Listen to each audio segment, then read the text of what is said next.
বিশ্বনবী সাল্লাল্লাহু আলাইহি ওয়াসাল্লাম মসজিদে কাবার ভিতরে বসে বসে কোরআন কারীম তেলাওয়াত করে। কুরাইশের কিছু লোকেরা নবীজিকে দুনিয়া থেকে বিদায় করে দেওয়ার জন্য দাওলাটি লইয়া বার হয়েছে আর বলতেছে ওই দুশমনকে দুনিয়া থেকে বিদায় করে দিতে হবে। আসলে পারবে কি? আসমানের চাঁদ কেউ দর্শন করবার পাইব? আসমানের সূর্য কেউ দর্শন করবার পাইব? সবচাইতে মূল্যবান আমার আপনার প্রিয় নবী সাল্লাল্লাহু আলাইহি ওয়াসাল্লাম। বলেন সুবহানাল্লাহ। হযরত ওমর রাদিয়াল্লাহু তাআলা আনহু পেটে ছুরি মারছে, ছুরি বুড়ি বাইরে পড়ছে। ওমর রাদিয়াল্লাহু তাআলা আনহুর ছেলে কই, দরজা বন্ধ করো, আমার বাবার যে মারছে তারে কল্লা কাটবান কল্লা। হযরত ওমর রাদিয়াল্লাহু তাআলা আনহু কই যে না, আমার সর্বপ্রথম নবীজির সাইডে কবরটা দিয়াও। কতটুকু মায়া করতো যুবক। ওই নবীজির কইতে তুমি কি করে আঘাত দিতে পারো? বহুত আফসোস হয়, নবীজির সুন্নত নাই। সপ্তাহে বেলাত লাগাও, সপ্তাহে বেলাত লাগাও। নবীজির একটা সুন্নত যে মানব, তার কসম করে বলি 70 জন মানুষ যুদ্ধের ময়দানে শহীদ হইলে যতটুকু সব একটা সুন্নত আদায় করলে আল্লাহ রাব্বুল আলামিন আপনার আমলনামায় কতটুকু সব লিখে দেবে। বলেন সুবহানাল্লাহ। বিশ্বনবী সাল্লাল্লাহু আলাইহি ওয়াসাল্লামের মুহাব্বত, বিশ্বনবী সাল্লাল্লাহু আলাইহি ওয়াসাল্লামের ভালোবাসা যার অন্তরে নাই, সে কখনো মুমিন হইতে পারে না। কথা বলেন ঠিক কিনা? আমার আলোচনায় হইতাছে বিশ্বনবী সাল্লাল্লাহু আলাইহি ওয়াসাল্লামের মুহাব্বত নিয়ে। তায়েফ শহরে নবীজির মায়েরা রক্তাক্ত করে দিয়েছে। জিবরাইল আলাইহিস সালাম আয়ামেরা নবীজির কইতাছে, নবী আইনা হুকুম দেন, 2 পাহাড়ের মাটির দ্বারা সাফা দেন, এই তায়েফবাসীর সবাই মারাবো। কি করব? মারাবো। নবীজি কয় না, ওরা যদি মরে যায় কাল কিয়ামতের ময়দানে আমি নবীজির সম্মুখ দিয়া তাদেরকে জাহান্নামে নিয়ে যাওয়া হবে। আমি নবীজি এটা কখনো সহ করতে পারবো না। আল্লাহু আল্লাহ আল্লাহু আল্লাহ, বুকের ভিতর বেদনা, নবী তুমি ছাড়া কেউ জানে না। বুকের ভিতর বেদনা, নবী তুমি ছাড়া কেউ জানে না। কবে যাব তোমার কাছে, কবে যাব তোমার কাছে, স্বপ্নে আইসা বলো না। আল্লাহ আল্লাহ আল্লাহ আল্লাহ আল্লাহ আল্লাহ আল্লাহ আল্লাহ।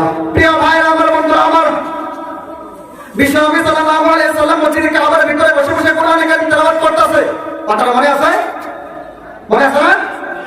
কুরাইশের কিছু লোক নবীজিকে মারার জন্য তারা যাও লাঠি লইয়া বার হয়ে আসলো। নবীজিকে দুনিয়া থেকে বিদায় করে দেবে, নবীজির নাম পরিষ্কার মিটাইয়া দেবে। মহান আল্লাহ তাআলা বলে যে নবীজির দায়িত্ব আমি আল্লাহ নিজে নিয়েছি। ওই নবীজিকে তোরা মারার জন্য যাইতেছিস। হে কাফিররা, তোদের খবর আছে? তোদের খবর আছে? বিপদ আছে না নাই? কথা কোন? কাফিরদের বিপদ আছে না নাই? তাফসীরে মাযহারির বর্ণনা সূরা ইয়াসিনের তাফসীরে পেয়ে যাবেন। কাফিররা মারার জন্য নবীজিকে আসতেছে। মহান আল্লাহ তাআলা তাদের হাতে গজব দিয়ে দিল। হাত থেকে হাতিয়ার গুলো পড়ে গেল।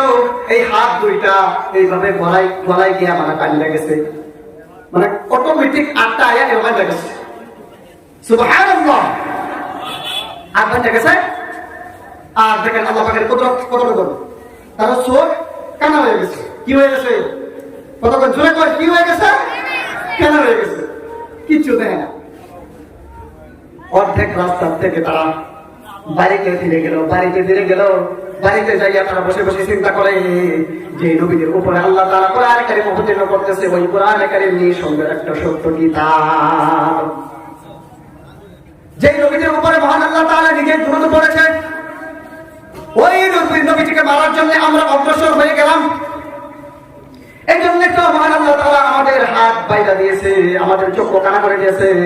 এখন আমাদেরকে কে বাঁচাবে, কে বাঁচাবে, কে বাঁচাবে? 1 সপ্তাহ 2 সপ্তাহ হয়ে গেছে, তাদের চক্ষু ভালো হয় না। দুনিয়ার জমিনের উপরে যার 2 চক্ষু নাই সে বলতে পারে যে চক্ষু অন্ধ থাকলে কেমন কেমন লাগে। আমাদের চক্ষু যদি এমন আল্লাহ তাআলা অন্ধ করে দিত, কিন্তু গর্ভধারিণী মা, মায়ের চেহারা আমরা দেখতে পাইতাম না। কথা বলেন ঠিক কিনা? আমাদের হাত যদি 2টা অবশ করে দিত, তাহলে আমরা কাজ করে রিজিক তালাশ করতে পারতাম না। কথা বলেন ঠিক কিনা? কাফিরদের কুরাইশদের লোকের চক্ষু অন্ধ হয়ে গেছে, হাত বাইরে গেছে। এরপর তারা ভাবলো যে নবীদের কাছে যাইতে হবে, নবীদের কাছে যাইয়া আমাদেরকে ক্ষমা চাইতে হবে। এই কথা ভাবিয়া এবার ওই কাফিররা বিশ্বনবী সাল্লাল্লাহু আলাইহি ওয়াসাল্লামের কাছে আসলেন। বিশ্বনবী সাল্লাল্লাহু আলাইহি ওয়াসাল্লামের কাছে আসলেন।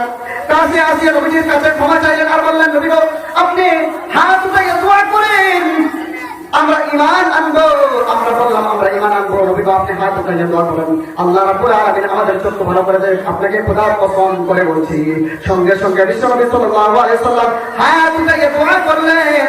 দোয়া করার সাথে সাথে আল্লাহ রাব্বুল আলামিন তাদের চক্ষু ভালো করে দিয়েছে, তাদের হাত ভালো করে দিয়েছে। জোরে জোরে বলেন আল্লাহু আকবার। কিন্তু তাফসীরের কথা, এদের মধ্য থেকে কেউ ঈমান আনে নাই। এজন্যই তো মহান আল্লাহ তাআলা তিনি বলেন, লাআল্লাকা বাখিউন নাফসাকা আল্লা ইয়াকুনু মুমিনিন। নবী আপনি নিজের শেষ করে দিন, যে চিন্তা করে নিয়েছে তারা কোন সময় ঈমান আনতো না। গতিকে প্রিয় ভাইরা আমার, যুবক ভাইরা আমার, আজ থেকে ইরাদা করে নাও বিশ্বনবী সাল্লাল্লাহু আলাইহি ওয়াসাল্লামের ভালোবাসা ছাড়বো না। আজ থেকে ইরাদা করে নাও বিশ্বনবী সাল্লাল্লাহু আলাইহি ওয়াসাল্লামের সুন্নাত ছাড়বো না। কে কে